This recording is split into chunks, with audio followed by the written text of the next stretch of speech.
সালাফি কেন হতে হবে? শাইখ তার মূল্যবান আলোচনা পেশ করার জন্য অনুরোধ জ্ঞাপন করছি।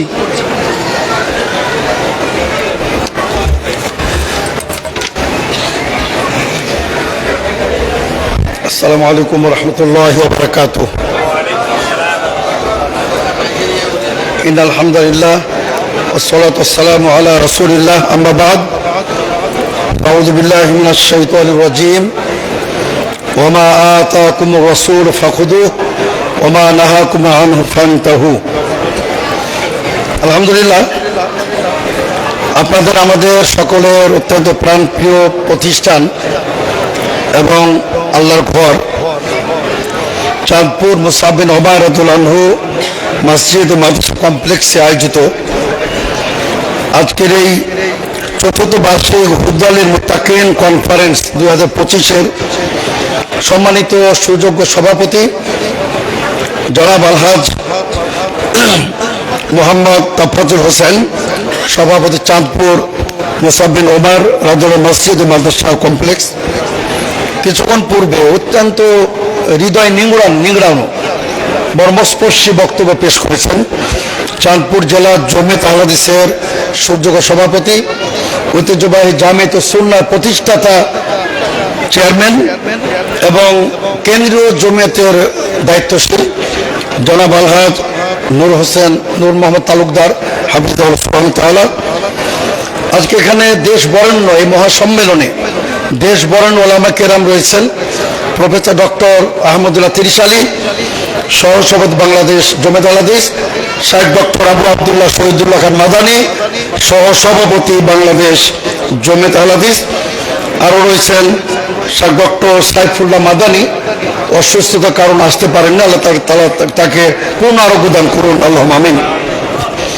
আরও রয়েছেন শাইখ ডক্টর ইমাম হোসেন, আপনাদের সকলের সুপরিচিত, আপনাদের চাঁদপুরের আরেক কৃতি সন্তান লক্ষ্মীপুরের শাইখ মুস্তাফিজুর রহমান মাদানী, এবং তরুণ গবেষক আলেম শাইখ ডক্টর হারুন রশিদ মাদানী এবং মোহতারাম শাইখ মাহমুদুল কাসিম, এবং আমাদের সফর সঙ্গী শাইখ মোহাম্মদ দুলাল, সেক্রেটারি চাঁদপুর জেলা জমিয়ত আহলে হাদিস, এবং অন্যান্য সকল আমাদের শেখ জিয়াউর রহমান সাহেব আছেন, ডক্টর শফিকুল ইসলাম আমাদের জমিয়তের কেন্দ্রীয় নেতা শাইখ শফিকুল ইসলাম সহ আমাদের সম্মানিত তাওহীদবাদী উপস্থিতি।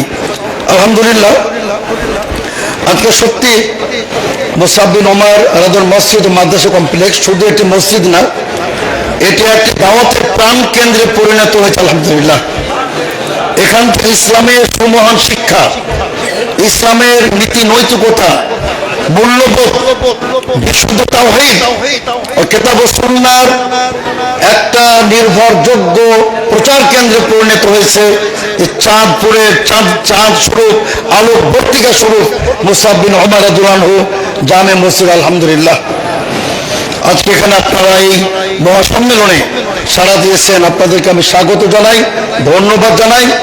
আর আমার পূর্বে জনাব মোহতারাম নূর মোহাম্মদ তালুকদার সাহেব যে একটা ঘোষণা দিয়েছেন, অত্যন্ত সাহসী ঘোষণা, যে আমরা অচিরে চাঁদপুর জেলাকে আমরা শিরক বিদআত মুক্ত ঘোষণা করব ইনশাআল্লাহ। সম্মানিত সুধীবৃন্দ, এখন কিন্তু আমরা উপর্যুপরে কতগুলো ভূমিকম্প দেখলাম, সারা বিশ্বে কিন্তু এখন বাংলাদেশ একেবারে আপনার হেডলাইন বর্তমানে, কিন্তু উপর্যুপরে আজকেও 2বার ভূমিকম্প হয়েছে। সম্মানিত সুধীবৃন্দ, ওমর রাদিয়াল্লাহু আনহু বললেন, হে মদিনাবাসী, আল্লাহ রাসূলের মৃত্যুর পরে একবার ভূমিকম্প হয়েছিল, হে মদিনাবাসী, ভূমিকম্প কেন হচ্ছে? স্পষ্ট আমি জানতে পারছি যে তোমরা বেদাত করছো, আগামীতেও যদি ভূমিকম্প হয় আমি একজন বেদাতীকে মদিনায় জায়গা দেবো না, বের করে দেবো। সুতরাং এই ভূমিকম্পের কারণ কিন্তু সম্মানিত সুধীবৃন্দ আমাদের পাপাচার, বিশেষ করে বেদাত এবং শিরকে যে লিপ্ত জাতি, এর সবচেয়ে বড় কারণ। সম্মানিত সুধীবৃন্দ, আল্লাহ রাব্বুল আলামিন তিনি বলেন, ওমা নুরসিলু বিল আয়াতি ইল্লা তাখফীফা। আল্লাহ বলছেন, আমি এই ধরনের নিদর্শনগুলি আমি প্রেরণ করি, ভূমিকম্প, অতিবৃষ্টি, অনাবৃষ্টি, তারপর করোনা ভাইরাস, তারপরে চন্দ্রগ্রহণ, সূর্যগ্রহণ, মহাপ্লাবন, যত কিছু রয়েছে আল্লাহ বলছেন আমি কেন প্রেরণ করি? ভীতি প্রদর্শন করি। এখনো ফিরে সময় আছে, ফিরে আসো, তওবা করো। তওবার জন্য আল্লাহ রব্বুল আলামিন আমাদেরকে সতর্ক করে দেন। আর উমর ইবনে আব্দুল আজিজ রাহিমাহুল্লাহ তিনি বলেছিলেন ভূমিকম্পের পরে তোমাদের যার কাছে যা আছে সাদকা করে দাও। সুতরাং সম্মানিত শুধুবিন্দু, আজকের এই ভূমিকম্পের মুহূর্তে আমি বিশেষ করে চাঁদপুরবাসীর দৃষ্টি আকর্ষণ করতে চাই যে আপনাদের দানের কিন্তু সর্বশ্রেষ্ঠ একটি মাধ্যম, উত্তম একটি খাত হলো এই চাঁদপুর মুসাব বিন ওমর জামে মসজিদ কমপ্লেক্স। তারা আপনার এখানে তারা আপনার কর্মসূচি গ্রহণ করেছেন, বহুতল মসজিদ নির্মাণ করবেন, এখানে ইসলামিক কালচার একাডেমি এখানে চলছে আলহামদুলিল্লাহ। সুতরাং এখানে ইসলামের আপনার প্রচারের দাওয়ার একটা প্রাণ কেন্দ্রে পরিণত হয়েছে সম্মানিত শুধুবিন্দু। কাজে আমি আপনাদেরকে এটা বলতে চাই আল্লাহ তাআলা বহুভাবে আমাদের সতর্ক করেছেন, কুল হুয়াল কাদিরু আলা ইয়াবাসা আলাইকুম আযাবা, তিনি ক্ষমতা রাখেন উপর থেকে, নিচে থেকে, সর্বদিক থেকে তোমাদেরকে আযাব দিয়ে তিনি তোমাদেরকে নিশ্চিহ্ন করিতে পারেন। তো সম্মানিত শুধুবিন্দু, আমি এখন সংক্ষিপ্তভাবে আমার টপিক যেহেতু দেওয়া হয়েছে, শুনেছেন যে আহলে হাদিস মানহাজ বা আহলে হাদিসের প্রয়োজনীয়তা অপরিহার্যতা। তো তার আগে আমি একটু কথা বলতে চাই সম্মানিত শুধুবিন্দু, যে এই যে আপনার বললাম যে দাওয়াতের কেন্দ্রে পরিণত হয়েছে, আসলে দাওয়া ইলাল্লাহ বিশেষ করে সেটা যদি সালাফি মানহাজের মানে আপনার সাহাবা কেরামের পদ্ধতিতে সেটা যদি দাওয়াত ইলাল্লাহ হয়ে থাকে, তার যে কি মর্যাদা সম্মানিত শুধুবিন্দু। কেন দায়ীদের এত মর্যাদা? তার কারণ তারা হলেন উদ্ধারকারী। এই যে ভূমিকম্পের মতো ধ্বংসস্তূপের নিচে পড়ে থেকে কেউ যদি বাঁচাও করে, তাদের উদ্ধার করার চেয়েও বেশি জরুরি একজন শিরকে নিমজ্জিত, বেদাতে নিমজ্জিত আক্রান্ত ব্যক্তিকে শির থেকে, বেদাত থেকে উদ্ধার করে তাকে সহি সুন্নাহর দিকে, বিশুদ্ধ আকীদার দিকে তাকে নিয়ে আসা, ওই ধ্বংসস্তূপে পড়ে থাকা ব্যক্তি উদ্ধার করার চেয়েও বেশি জরুরি, বেশি গুরুত্বপূর্ণ আর বেশি নেকি হলো একজন বেদাতীকে আপনি আহলে সুন্নাত জামাতের অনুসরণ করবেন, একজন বেদাতীকে আপনি সুন্নাতের অনুসরণকারী করবেন, একজন মুশরিককে আপনি তাওহীদবাদী করবেন। সম্মানিত শুধুবিন্দু, দেখুন আপনার আল্লাহ রাব্বুল আলামিন যেটা বলছেন যে আল্লাহ রাসূল সাল্লাল্লাহু আলাইহি ওয়াসাল্লাম বলেন মান দাআ ইলা হুদান, সহিহ মুসলিমের হাদিস, কোন ব্যক্তি যদি কাউকে হেদায়েতের দিকে আহ্বান করে, হেদায়েতের দিকে, ইসলামের দিকে, সিরাতে মুস্তাকিম দিকে আহ্বান করে, কানা লাহু মিসলু উজুরি মান তাবিআহু, তবে সেই ব্যক্তির ওই পরিমাণ নেকি হবে যার হাতে যত লোক হেদায়েত প্রাপ্ত হয়েছে সমস্ত লোকের সমপরিমাণ একাই সে ব্যক্তি নেকি পেয়ে যাবে। সুবহানাল্লাহ। চিন্তা করছেন আপনার একটা বক্তব্যে যদি আজকে আলহামদুলিল্লাহ যদি 5,000 লোক, 3,000 লোক হেদায়েত প্রাপ্ত হয়ে যায়, ওই 3,000, 5,000, 10,000, 50,000, 1 লক্ষ লোক যদি আপনার বক্তব্য শুনে হেদায়েত প্রাপ্ত হয়, এই 1 লক্ষ লোক আমল করে যা নেকি পাবে, আপনি একাই বসে থেকে মৃত্যুর পরেও আপনার কবরে এই নেকিগুলো পৌঁছতে থাকবে ইনশাআল্লাহ। এই জন্য সম্মানিত শুধুবিন্দু, এই জন্য আমরা বলছি যে আমাদের দাওয়া ইলাল্লাহ, বিশেষ করে সালাফি মানহাজের আপনার উপরে মানুষকে দাওয়াত করা, এটা অত্যন্ত জরুরি সম্মানিত শুধুবিন্দু। তো আমি আপনাদের সামনে কিছু একটু অন্যভাবে বলতে চাই যে এই দাওয়াতের সবচেয়ে সালাফি দাওয়াতের অন্তরায় কি, প্রতিবন্ধকতা কি, সমস্যা কোথায়, সবচেয়ে বড় বাধা কোথায় সম্মানিত শুধুবিন্দু। সালাফি দাওয়াত কিন্তু এটা আপনার আপদে বিপদ দ্বারা এটা ঘেরাও করা আছে।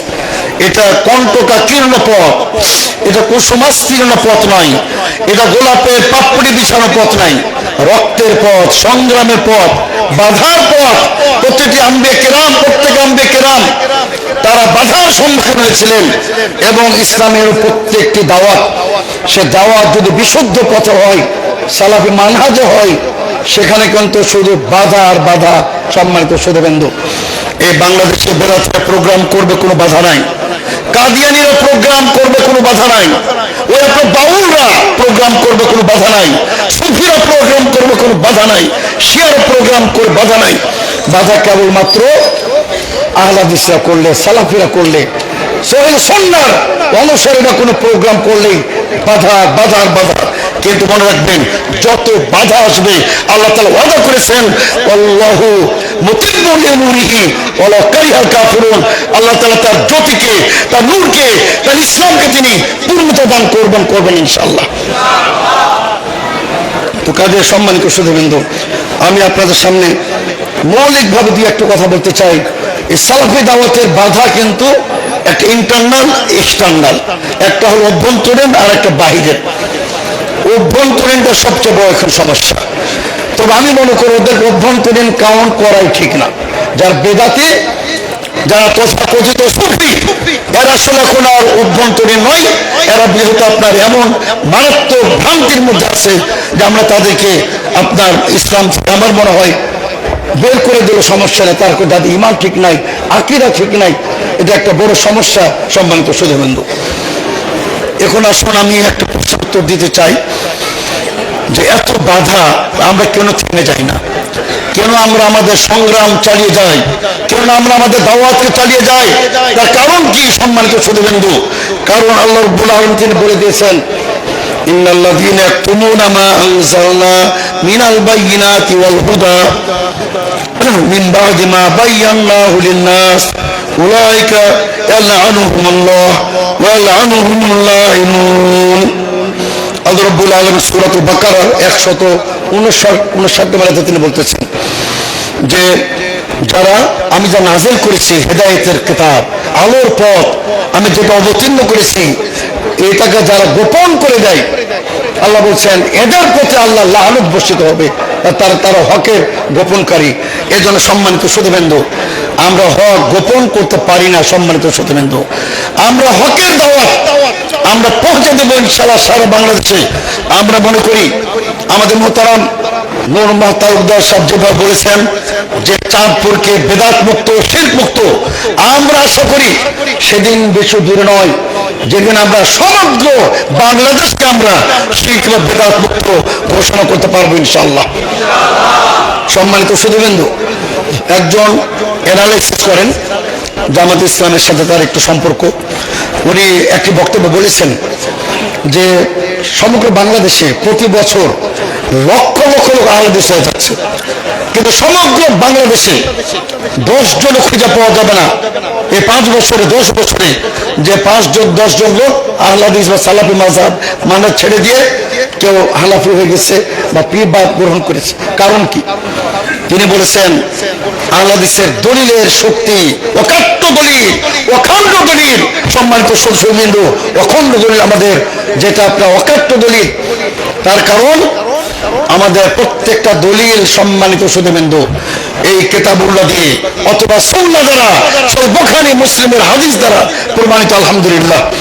কাজে আমরা মনে করি আহলে হাদিসকে গালাগালি করে লাভ হবে না। সম্মানিত সুধীবৃন্দ, বাংলাদেশের বুকে এই দাওয়াত ইনশাআল্লাহ ছড়িয়ে পড়বে। সম্মানিত সুধীবৃন্দ, তো আমি আপনাদের সামনে যে আরেকটু কথা বলতে চাই যে দাওয়াতের প্রতিবন্ধকতা কি। একটি প্রতিবন্ধকতা হলো আল্লাহ তাআলা কোরআনে বলে দিয়েছেন ইত্তিবাউল হাওয়া, প্রবৃত্তির অনুসরণ। প্রবৃত্তির অনুসরণ সম্মানিত সুধীবৃন্দ, এটা একটা গোপন উপাস্য। আমরা অনেকে খবর রাখি না। গোপন একটি মাহবুব বাতিল। তার কারণ আপনি দেখবেন প্রতিমা পূজা প্রকাশ্য, পীর পূজা প্রকাশ্য, কিন্তু ইত্তেবাউল হাওয়া প্রবৃত্তির মনের অনুসরণ, মনের মতো ইবাদত করা, এটাও একটা প্রবৃত্তির অনুসরণ। এটাও কিন্তু একটা গোপন ইলাহ, বাতিল ইলাহ। সম্মানিত সুধীবৃন্দ, এই জন্য আল্লাহ তাআলা কোরআনে তিনি বলেন আফারাআইতা মান ইত্তাখাযা ইলাহাহু হাওয়া। হে রাসূল সাল্লাল্লাহু আলাইহি ওয়াসাল্লাম, আপনি কি ওদেরকে চিনেন না, ওদেরকে দেখেন না, যারা তাদের প্রবৃত্তিকে ইলাহ বানিয়ে নিয়েছে, তার মন যা চায় তাই তারা করে। এই জন্য আমরা বলতে চাই সম্মানিত সুধীবৃন্দ, আপনি যে মিলাদ করেন, কিয়াম করেন, উরুস করেন, চেহরান করেন, কিয়ামত পর্যন্ত আপনি প্রমাণ দিতে পারবেন না। কেবল প্রমাণ হলো যে আপনি আপনার প্রবৃত্তির অনুসরণ করেন। তো কাজে আমাদের প্রবৃত্তির অনুসরণ বাদ দিয়ে কিতাব সুন্নাহর অনুসরণ করতে হবে। সম্মানিত সুধীবৃন্দ, আল্লাহ তাআলা তিনি কোরআনে বলেন লাকাদ কানা লাকুম ফি রাসূলিল্লাহি উসওয়াতুন হাসানাহ লিমান কানা ইয়ারজুল্লাহ ওয়াল ইয়াওমাল আখির। আল্লাহ বলছেন তোমাদের সকলের জন্য কিয়ামত পর্যন্ত আমার রাসূলের মধ্যে, আমার হাবিবের মধ্যে সর্বোত্তম আদর্শ রয়েছে, সর্বোত্তম চরিত্র রয়েছে। সম্মানিত সুধীবৃন্দ, আরেকটি বাধা হচ্ছে সম্মানিত সুধীবৃন্দ, যে বাতিল পন্থীদের আধিক্য আর হক পন্থীদের আপনার একদম সংখ্যা খুব কিন্তু নগণ্য। সম্মানিত সুধীবৃন্দ, আজকে 18 কোটি জনগণের মধ্যে এই মনে করুন 3-4 কোটি আমরা যেটা বলি, এর বাইরে সামান্যই যারা লোক আছে যারা আপনার তাওহীদের উপর আছে, সুন্নাহর উপর আছে।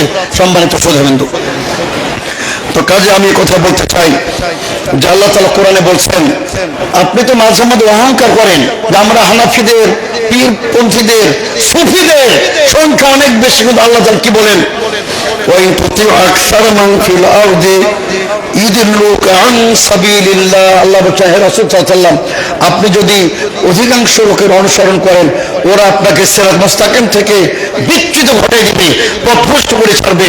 সম্মানিত সুধীবৃন্দ, উমর ইবনে খাত্তাব রাদিয়াল্লাহু আনহু তিনি বাজারে যাচ্ছিলেন, হঠাৎ করে দেখেন যে একটা ছেলে দোয়া করতেছে, যুবক দোয়া করতেছে যে রব্বুল আলামিন তুমি আমাকে অল্প সংখ্যক লোকদের মতো করে দাও। উমর তাকে বলেছিল, তুমি কেমন দোয়া করলে? অল্প সংখ্যক লোকের মধ্যে করে দাও মানে? আল্লাহ তাআলা বলছেন, ওয়া কালিলুম মিন ইবাদিয়াশ শাকুর, আমার কৃতজ্ঞ বান্দাদের সংখ্যা খুবই কম, কাজে আমি ওই কম হতে চাই। আর তোমার বলে সুবহানাল্লাহ, মানুষ দেখে সবাই আমার তো কোরআন বেশি বুঝে, সুন্নাহ বেশি বুঝে, কিন্তু এখানে একটা সমস্যা। সম্মানিত সুধীবৃন্দ, আমরা মনে করি আমি বেশি বুঝি, আমি সবচেয়ে বড় আলেম, আমার থেকে বুঝে, আমার তরিকায় সবচেয়ে বেশি সঠিক। এই জন্য সম্মানিত সুধীবৃন্দ, আমি আপনার এই সালাফি দাওয়াতের আহলে হাদিস মানহাজের যে দাওয়াত দেন, এর আপনার একটি কাজ কি হবে সেটা বলে আপনাদেরকে, যে ইহয়াউল কুলুব, মরা মৃত হৃদয়গুলিকে আপনি পুনর্জীবন, জীবন্ত দান করবেন, প্রাণবন্ত করে ফেলতে পারবেন যদি আপনি তাদেরকে দ্বীনের দাওয়াত যদি দিতে পারেন। তার কারণ যে দিলে তাওহীদ নাই, যে অন্তরে বিশ্ব নবীতে মুহাব্বত নাই, তো এই জন্য সম্মানিত সুধীবৃন্দ, ওই কালটা হলো মৃত্যু। আল্লাহ তাআলা কি বলেন? আল্লাহ তাআলা বলছেন, ইয়া আইয়ুহাল্লাযীনা আমানু ইস্তাজিবু লিল্লাহ ইস্তাজিবু লিল্লাহ, হে বিশ্বাসগণ, আল্লাহর ডাকে সাড়া দাও, রাসূলের ডাকে সাড়া দাও। রাসূল যখন তোমাদেরকে ডাকবেন, কেন তার কি হবে? লিমা ইউহয়িকুম, তাহলে তিনি তোমাদেরকে জীবন দান করবেন। বুঝা গেল, যেখানে আল্লাহ রাসূলের যে ডাকে সাড়া দেয় না, ওই ব্যক্তি প্রকৃত অর্থে মৃত ব্যক্তি। ও হৃদয়টা মৃত্যু, জিন্দা হতে পারে না, মৃত্যু হৃদয় সেগুলো। সম্মানিত সুধীবৃন্দ, আর আরেকটি ব্যাপার সম্মানিত সুধীবৃন্দ, আপনি যদি আল্লাহ আপনাকে দাওয়াত দিতে থাকেন, তাহলে আপনি উম্মতের শ্রেষ্ঠত্ব অর্জন করতে পারবেন। এই যে আমরা বলি আশরাফুল মাখলুকাত, এই আশরাফুল মাখলুকাত কেবল মুমিনরা। সম্মানিত সুধীবৃন্দ, যারা মুশরিক, পত্তলি, কাফের, এরা কখনো আশরাফুল মাখলুকাত হতে পারে না। আল্লাহ তাআলা কি বলেন? উলাইকা কাল আনআম, এরা চতুষ্প জন্তুর নয়, বরং তার চেয়েও নিকৃষ্ট। সুতরাং আমরা যদি কুনতুম খায়রা উম্মাতিন উখরিজাত লিন-নাস, তোমরা শ্রেষ্ঠ জাতি, মানব জাতির কল্যাণে তোমাদের অভ্যুদয় ঘটানো হয়েছে। সুতরাং আমাদের সম্মানিত সুধীবৃন্দ, এই সহিহ আকীদার দাওয়াতকে এটা বাংলাদেশে ছড়িয়ে দিতে হবে। সম্মানিত সুধীবৃন্দ, সমগ্র বাংলাদেশে আমাদের ছড়িয়ে দিতে হবে। আপনি মনে রাখবেন, আমি একটি কথা বলি সম্মানিত সুধীবৃন্দ, এই তথাকথিত শাইখুল হাদিসরাও এই বাংলার বুকে সহিহ সুন্নাহ প্রচার হবে না। তথাকথিত সুফি সম্রাট দ্বারাও বাংলাদেশের বুকে শিরক মুক্ত জনপদ গড়ে তোলা যাবে না, শিরক মুক্ত মানুষ তৈরি করা যাবে না। যদি শিরক মুক্ত, বেদাত মুক্ত মানুষ তৈরি করতে চান, আহলে হাদিসের সন্তানদের দ্বারাই সম্ভব। হচ্ছে একজন ব্যারিস্টার, হোক তিনি একজন ইঞ্জিনিয়ার, ডক্টরেট ডিগ্রিধারী, অথবা একজন জেনারেল শিক্ষিত রিক্সা চালক, ভ্যান চালক, তবু আল্লাহর রহমতে এদের দ্বারা আশা করা যায়। তার কারণ এরা একজন শিক্ষিত লোক হোক, ভ্যান চালক হোক, এ জীবনও কখনো বাজার দান করবে না, এ জীবনও কখনো পীর পূজা করবে না। সম্মানিত সুধীবৃন্দ, কাজে আমি আহ্বান জানাতে চাই সম্মানিত সুধীবৃন্দ, যে আসুন আমরা সেই আকীদা দাওয়াতকে, সালাফিয়াতের দাওয়াতকে, দেখুন আমি শুধু একটু কথা বলতে চাই, আলহামদুলিল্লাহ, যে আপনি অহংকার করে বলতে পারেন যে আমার প্রতিটা আমল বিশ্বনবীর আমলের সাথে মিলে যায়। আমার প্রত্যেকটি সালাত, আমার যাকাত, আমার হজ, আমার কুরবানি সব কিছু আল্লাহর জন্য এবং রাসূলের তরিকায়। সম্মানিত সুধীবৃন্দ, আমি আলোচনা দীর্ঘায়িত করতে চাই না। আসলে মাশাআল্লাহ আজকে বিশেষ করে দুজন আকস্মিক আমাদের দুই শায়েখ, প্রফেসর ডক্টর আহমদ ত্রিশালী সাহেব, ডক্টর শহীদুল খান মাদানীকে আহ্বান করে দাওয়াত করে আমি মনে করি আজকের এই মহাসম্মেলনের শ্রীবৃদ্ধি হয়েছে, মান মর্যাদা গুরুত্ব অনেক গুণে বেড়ে গেছে আলহামদুলিল্লাহ। আর আরেকটু কথা দেখুন যে গত এই মাসের 15 তারিখ, আজকে 22 তারিখ, 15 তারিখে আমাদের মোহতারাম আলহাজ নূর মোহাম্মদ তালুকদার সাহেবের শেখ জামে সাহেবের দাউস জামেতুস সুন্নাহ কমপ্লেক্সে বিশাল মহাসম্মেলন হয়ে গেল। আর আজকে 22 তারিখ, মাত্র 7-8 দিনের ব্যবধানে চাঁদপুর জেলায় দুটি তাওহীদবাদীদের মহাসম্মেলন প্রমাণ করে যে বাংলাদেশে তাওহীদবাদীরা জাগ্রত হয়েছে আলহামদুলিল্লাহ। সুতরাং আর ওই সুযোগ আমরা দিব না। আমাদের প্রতি আক্রমণ, আমাদের মসজিদ আক্রমণ, আমাদের কাজে বাধা, আমাদের মসজিদ নির্মাণে বাধা, ইনশাল্লাহ সে আর সুযোগ তারা পাবে না ইনশাল্লাহ। আমরা যদি ঐক্যবদ্ধ হই, সম্মানিত সুধীবৃন্দ, আশা করি আমরা ঐক্যবদ্ধভাবে আমরা বাংলাদেশকে তাওহীদবাদীদের পবিত্র ভূমি হিসাবে আমরা গড়ে তুলব ইনশাল্লাহ। তো সম্মানিত সুধীবৃন্দ, যেহেতু আসলে সময় কম, আমাদের আরো 2-3 জন বক্তা আছেন আলহামদুলিল্লাহ, তা আমি তাদের জন্যে মূলত আমি আলোচনা শেষ করতে চাই। তবে আমি শুধু এতটুকু বলতে চাই, সম্মানিত সুধীবৃন্দ, আমার পূর্বে যারা মোহাম্মদ তালুকদার সাহেব বলেছেন, মোহাম্মদ আব্দুল ওয়াহাবের কথা বলেছেন, দেখুন নিজ এলাকা হোরাইমালায় তিনি থাকতে পারেন নাই, ওখান থেকে তার বিতাড়িত করা হলো। তিনি চলে গেলেন ওয়াই নাই, ওখান থেকে তার বিতাড়িত করা হলো। তিনি আবার চলে গেলেন দেরাইয়া, ওখানে তিনি আপনি মাশাআল্লাহ ইসলাম ধর্মকে প্রচার করলেন। ইমাম ইবনে তাইমিয়া, সম্মানিত সুধীবৃন্দ, তিনি বলতে গেলে বছরের পর বছর তিনি জেল জুলুম খেটেছেন, জেলখানে বন্দী ছিলেন। সম্মানিত সুধীবৃন্দ, আমাদের প্রিয় রাসূল মুহাম্মদ সাল্লাল্লাহু আলাইহি ওয়াসাল্লাম তাইফের ময়দানে কিভাবে তিনি রক্তাক্ত হয়েছিলেন ইসলামের জন্য। সম্মানিত সুধীবৃন্দ, আল্লাহ রাসূল সাল্লাল্লাহু আলাইহি ওয়াসাল্লাম দোয়া করেছিলেন, আল্লাহ মাহদি কওমি ফাইন্নাহুম লা ইয়ালামুন, হে রব্বুল আলামিন তুমি আমার কওমের লোকদের হেদায়েত করো, ওরা তো বুঝে না। আমরা আল্লাহর দরবারে দোয়া করি, রব্বুল আলামিন তুমি বাংলাদেশের নির্বোধ এই মূর্খ এই জাতিকে তুমি হেদায়েত দান করো, তাদেরকে তুমি সহিহ সুন্নাহর জ্ঞান দান করো, তাদেরকে তুমি হেদায়েত পথে পরিচালিত করে প্রত্যাশা ব্যক্ত করে আলহামদুলিল্লাহ আমাদের শায়েখ ডক্টর শহীদুল্লাহ মাদানী, সম্মানিত যোগ্য সহসভাপতি বাংলাদেশ জমিয়ত আল হাদিস, তিনি আপনাদের মাঝে উপস্থিত হয়েছেন। আরো ডক্টর ইমাম হোসেন সাহেব আসতেছেন। আশা করি আপনারা সুন্দরভাবে ধৈর্যের সাথে, সত্যি আমাদেরকে দারুণ মুগ্ধ করেছে এই যে আপনাদের একাগ্রতা, এত মনোযোগ দিয়ে আপনারা শুনতেছেন, কোনো ডিস্টার্ব নাই, সারা শব্দ নাই। আমরা মনে করি আমাদের এইভাবেই আমাদের এগিয়ে যেতে হবে। আমাদের প্রত্যেক জেলায় 2-4-5টি করে, কমপক্ষে 2টি করে আমাদের এই জাতীয় মহাসম্মেলনের আয়োজন করতে হবে ইনশাল্লাহ। আমি প্রত্যাশা ব্যক্ত করে আমি মসজিদ মাদ্রাসা কর্তৃপক্ষ, বিশেষ করে আমাদের পরম শ্রদ্ধ ব্যক্তিত্ব জনাব আলহাজ তাফাজ্জুল হোসেন সাহেব এবং আরো যারা সংশ্লিষ্ট আরো যারা আছেন এবং জমিয়তের জেলার সম্মানিত সুযোগ্য সভাপতি, সেক্রেটারি সহ সকল নেতৃবৃন্দকে আমি প্রাণ ঢাল অভিনন্দন, ধন্যবাদ জানিয়ে আমি সংক্ষিপ্ত আলোচনা আমি এখানে শেষ করছি। ওয়াকুর দাওয়ানা আলহামদুলিল্লাহ রাব্বিল আলামিন। আসসালামু আলাইকুম ওয়া রাহমাতুল্লাহি ওয়া বারাকাতুহু।